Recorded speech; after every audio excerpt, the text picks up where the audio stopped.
So welcome back, another video by moi. And today's video is going to talk about what kind of practices should I take, why should I take those kind of practices, and what is the best way to be in those practices. So as you already know, and some of you have been practicing at Samatva for a while, we approach our practice interdisciplinary, which means there are lots of different styles of yoga here, more so yoga asana. Okay, so when we look at yoga, the path that we are taking when we do these physical postures is called hatha yoga. The balancing of the sun and the moon, the balancing of the yin and the yang, finding sort of a place of non-dualism where we really are not holding preference to either, although we may be experiencing them both within our practice.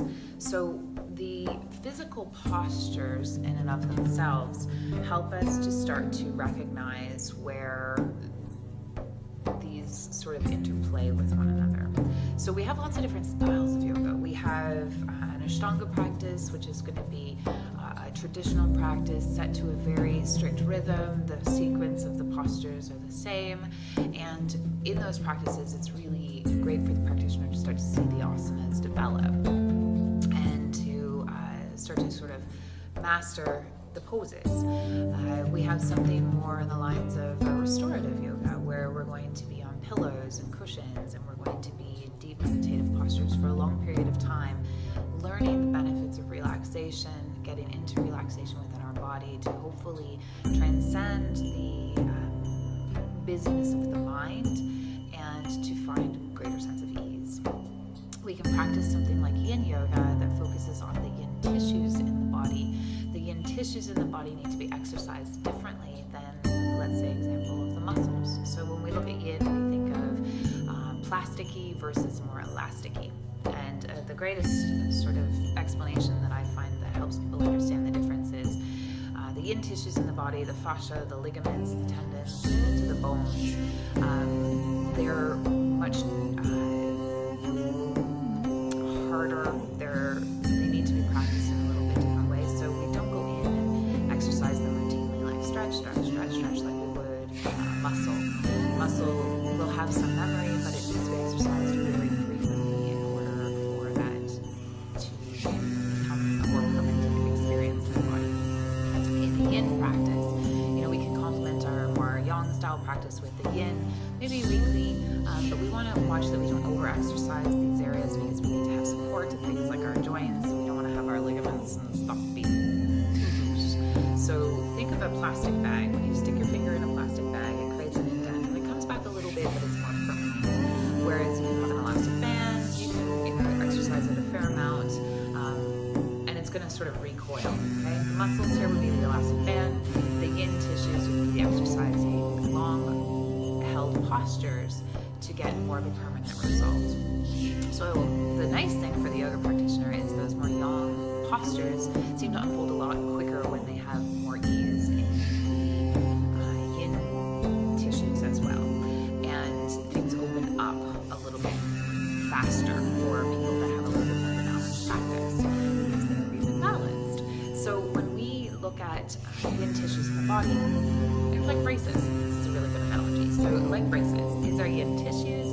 We put braces on our teeth, we give them a little tighten, and we hold it there for time before we go back to the orthodontist, and we tighten them again, and then when we remove them, it's relatively permanent change. We might see if we don't wear the retainers and we don't keep up the consistent stuff, things will shift a little bit, but for the most part, they will hold that new shape. Same idea. So that's yin yoga.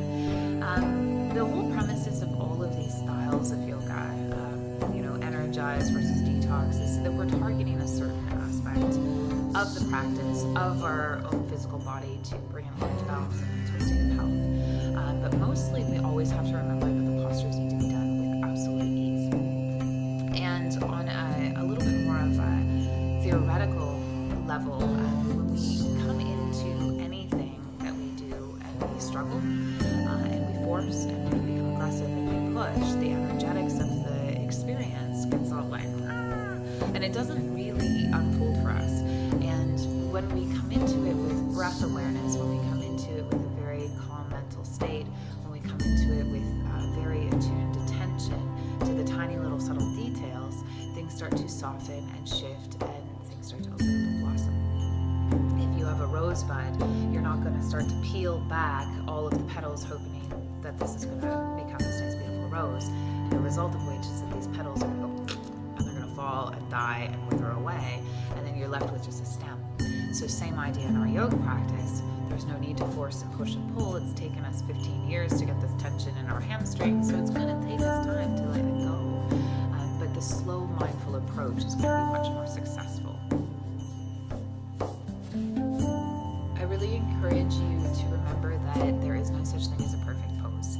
These asanas will keep growing, they'll be becoming harder and harder, and once you find ease at a certain level, you're just going to introduce something else. Now you're going to start to bind. Now you're going to start to hold your fingers. Now you're going to take it out more of an extension. Now you're going to do it instead of on your back into standing.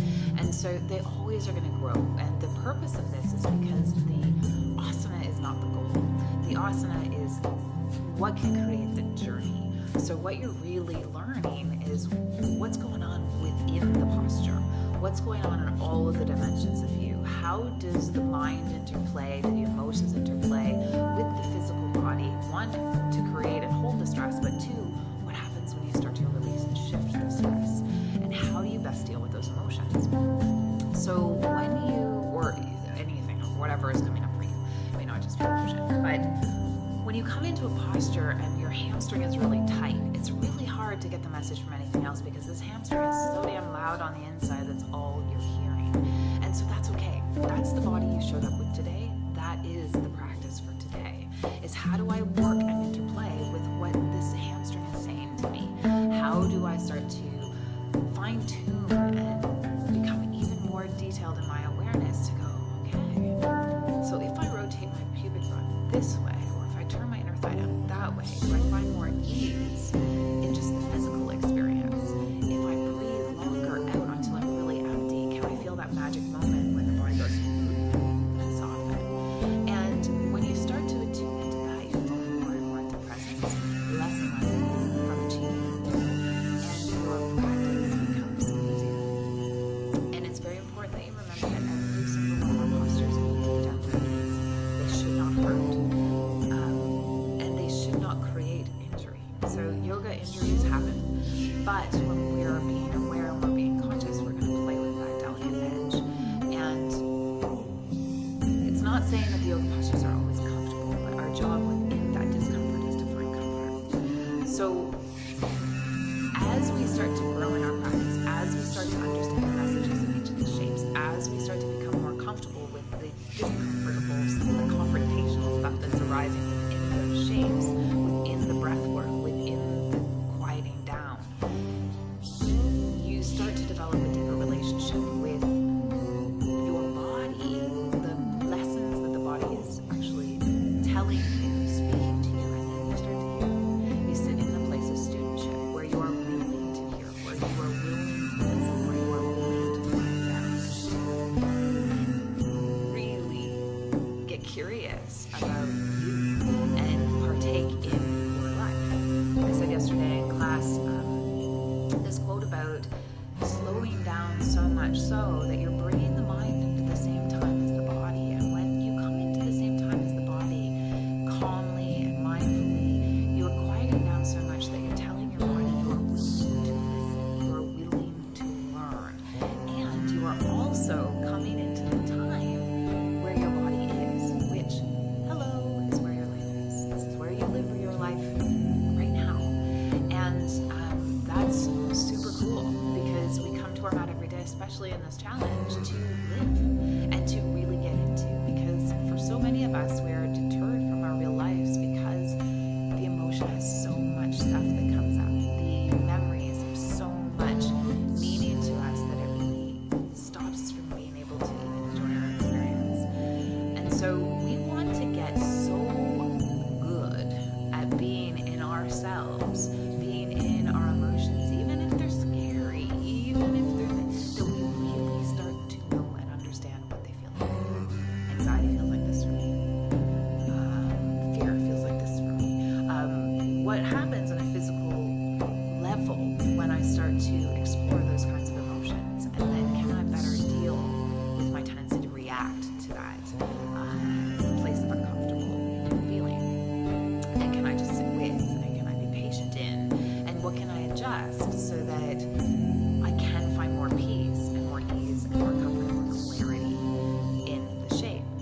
So then, what you really then start to look at is your intention on your practice. What is the reason that you've come to the mat? What makes you truly happy?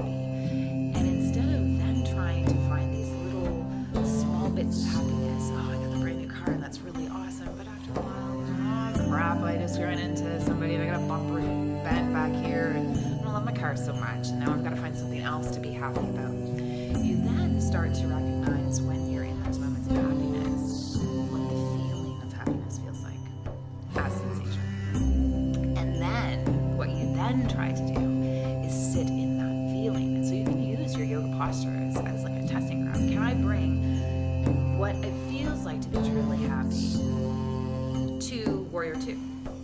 And can I bring what this feeling of feeling happiness feels like to meditation?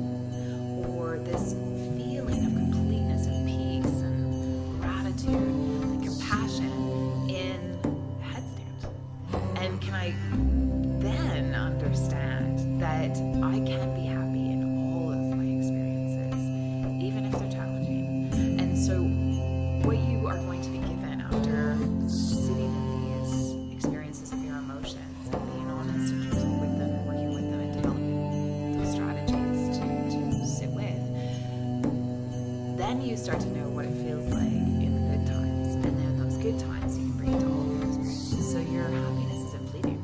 So your happiness is every day, all day. So your happiness is in everything that you do. And so I hope it helps you understand that when you create your intentions for your practice, you really are wanting to sit into the experience and you're wanting to allow all of the details of the experience to arise and to surface and to be present and to be okay with those just as they are without having to change them, but just to learn from them. And then from there, you start to have a better understanding, you start to have a better knowledge, you start to actually feel it in your guts, and then you trust the messages of the body, and there it gives you more stability, more roots for your growth. I don't know if that made any sense to you. I hope it did. It makes a lot of sense to me.